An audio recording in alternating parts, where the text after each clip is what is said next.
What's up, guys? Welcome back to the channel. For those of you who don't know, my name is Chris Moore, and in today's video we got a 2022 Yamaha MT10. It's in some serious need of some help, guys. The guy did some basic modifications to it, and the bike, well, let's just say it needs some help. It's not running good. The power is way down. But is it way down? It's actually normal for these 2022 MT10s. We're gonna fix all that. I'll show you in a second, but first, let's do some talking. Where have we been with the race bikes? Because I feel like this is supposed to be a racing / tuning channel, and all we've been doing is tuning and working. Well, that's no fun. So anyways, the race bikes, they've been grounded because it's been a lot of rain here lately. So Melania is sitting here pretty much ready to go, minus a couple little things. We've ordered some different parts here and there to swap around on it. All we got to do, basically put the chain back on it, install a couple little small things, and then she's ready for action next weekend. We were supposed to have a race 3 weeks ago. Torrential rain expected, calling for in the forecast 200% chance for Friday, Saturday, Sunday. They canceled the race on Wednesday. What happened? No rain. That's the way it always works, guys. You call for no rain, it rains every day. You call for 100% chance of rain. What does it do? Not rain a drop. Either way, we haven't been able to race. We're excited to get back out there. This problematic little guy, Long John Silver, well, it's just been sitting. It's ready to go too. May or may not go to the track tonight. If you missed the last video with this bike, you can see the Holley EFI dash broke on us. I don't know why. It just broke, brand new. Either way, we're gonna be taking it to the track with no dash because I've been so mad at the bike. It's not in the corner, but that's the timeout corner right there. Literally, I don't know what it is. This motorcycle is frustrating.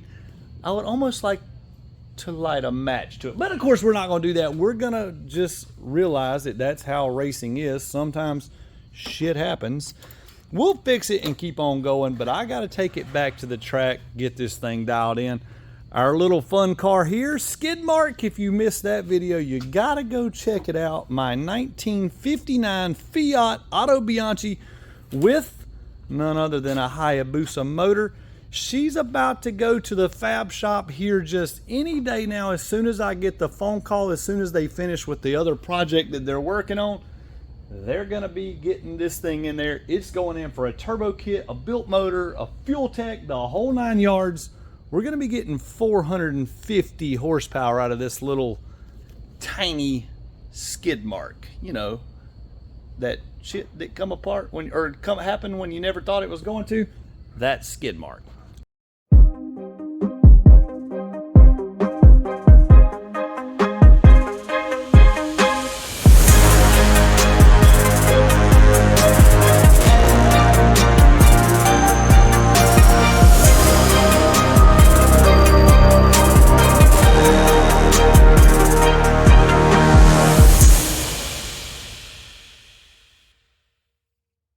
Here we go, guys. 22 MT10 with very basic modifications.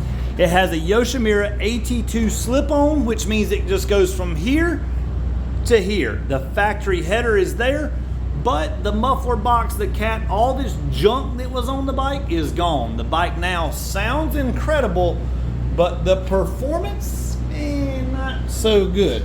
So this right here, this bottom graph, you see we got 3 lines. First off, we got the horsepower, we got the torque, then we got the air-fuel ratio curve, chart, whatever you want to call it.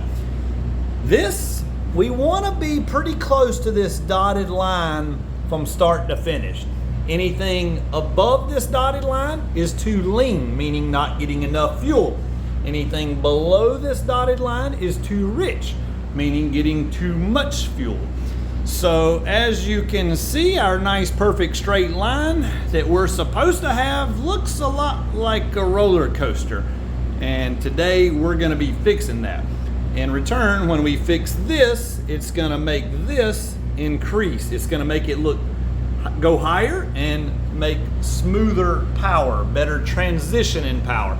This particular customer, he's cruising around a lot with this bike. He rides in the mountains, he wants it to be silky smooth. We're gonna fix all that with our ECU Flash. What is an ECU Flash, you may ask? Well, we got tons of videos showing you more in detail and what we do with this, but the ECU on this motorcycle is located right here. It's pretty simple to remove. You can simply remove your ECU, send it to us to Flash. We use a software called Woolwich Racing. We program and dial in your ECUs. This one is ready to make a pull, guys. Let's see what she's all about after we did our first initial flash with this thing.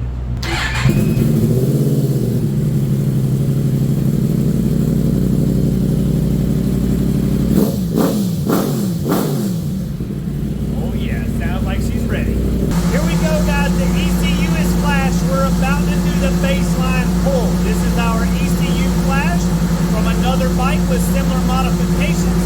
Let's see how it pans out on this particular model and see what kind of gains we got for just basic modifications.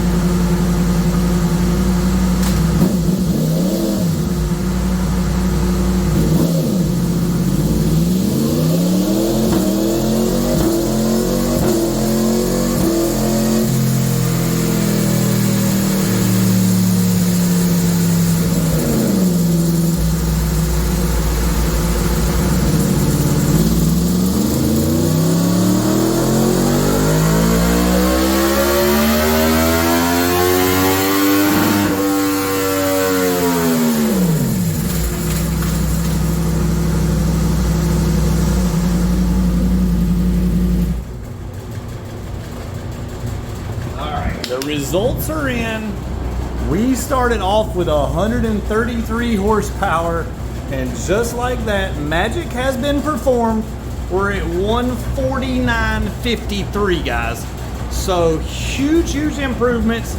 Now, no perfecting has been done of this yet. So in other words, tuning is not finished, but with just our basic ECU Flash for an Akrapovic exhaust. So that was the current combination that I used. Now we will have a perfect combination for a Yoshimura exhaust. We match up the combination you have to a similar combination that we have on the Dyno. We have different tunes for different bikes. Now we have the perfect combo for an Yoshimura AT2.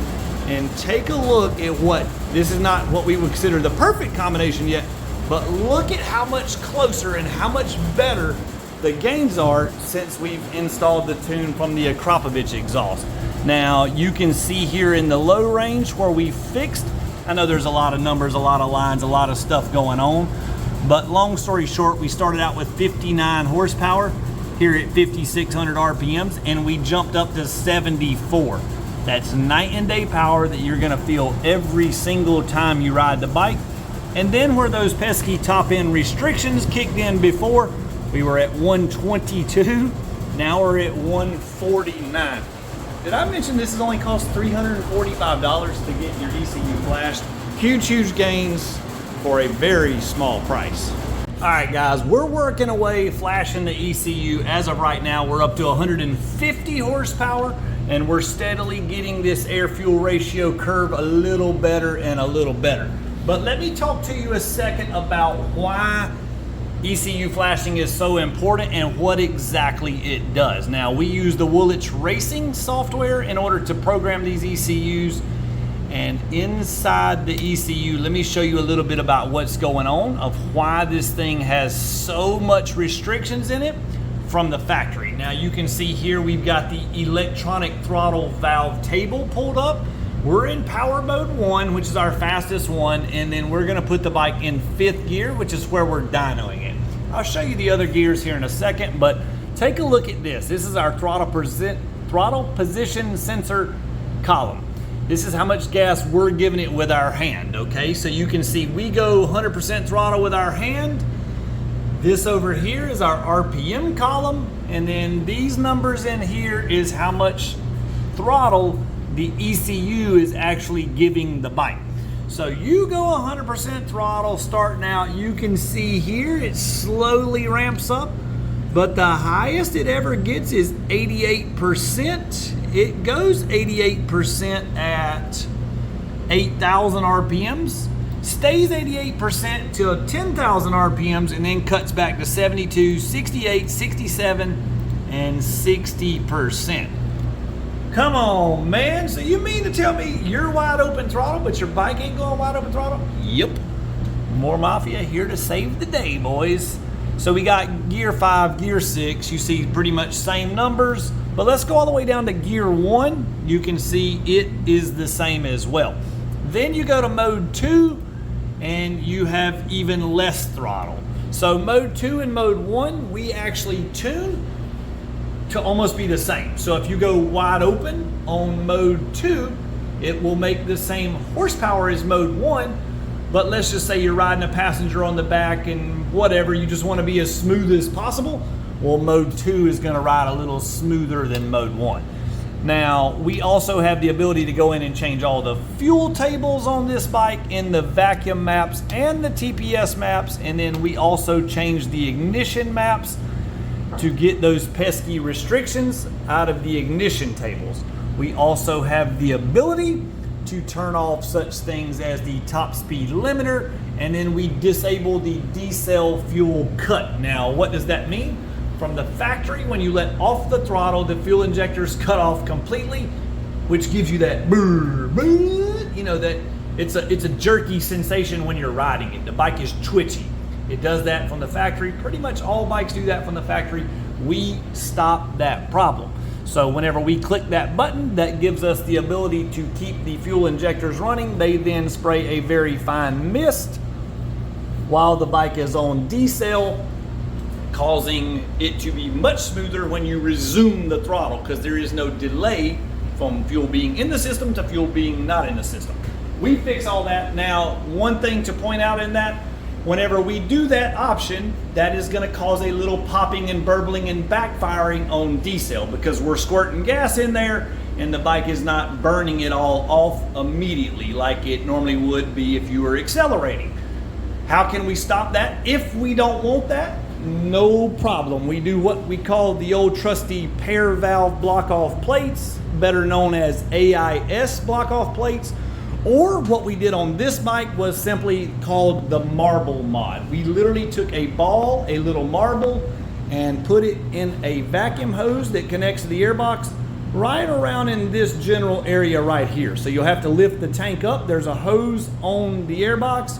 You will then pull that hose off and plug it up with something. We use a marble. A lot of people use a marble. Whatever you can find that fits perfectly into that hose, nice and snug, block that hose off. That will eliminate any pops. Now, if you like pops and you want pops, you can do that option, or basically don't do that option. You're going to get a little popping, backfiring, and burbling.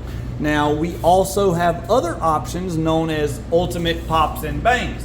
That's a love it or hate it thing. Some people love it. Blah, blah, blah, blah, blah, blah. Shoot, fire, blow, pop, whatever you want it to do on decel, it goes insane. We don't have an example of that in today's video because this customer didn't elect for that option. But if you go check out our other videos, we have MT10s that completely go nuts when you get off the throttle and go back to it. Learn more about that in that video. But as of right now, our ECU should be flashed. I gotta be quiet and finish tuning this thing so we can get this guy back on the road. And just like that, we are finished with this MT10. Take a look at these horsepower gains. Now this thing is, the transformation is insane. So our red line, which is factory, you can see here, look for, I mean, the thing is pitiful looking for one. And then two, you can see how lean our air fuel ratio is. Now our orange line is our finished product. We finished up with 151.95 horsepower and 79.39 foot-pounds of torque. But take a look, those are just peak numbers, okay? Take a look at the gains we got out here. So we went from 123 to 151, 152 horsepower. Let's just call that a gain of 30 horsepower at redline. Insane amounts of difference that you're gonna feel when you go wide open, but let's talk about when you're not going wide open, when you're just in town cruising around. So let's compare here. This is at 5,600 RPMs. There's a lot of stuff going on here, but I'm gonna point it out to you. 59.58 horsepower to 70.98 horsepower. Huge difference. And then look at our torque gains. We were at 55 foot-pounds of torque to 76 foot-pounds of torque. 21 foot-pounds of torque at 5,500 RPMs. Absolutely incredible gains that basically you should be mad at Yamaha for not giving you to start with. But don't worry, boys. We got you hooked up right there. More Mafia, moremafia.com. All you got to do, head to the website right now. There's an ECU flashing page on the website. There's going to be a video that pops up on that answers all your frequently asked questions, that may answer any other questions you may have. And it also explains the process of how you can get your ECU flashed or your bike dyno tuned. Check out the website. Don't call me first. Go check out the website, guys, because that's got all the information there. I hope you enjoyed today's video. If you did, smash that like button. Also, be sure you subscribe to the channel because you don't want to miss the racing content coming up that we talked about. Thanks for watching, guys. We'll see you next time.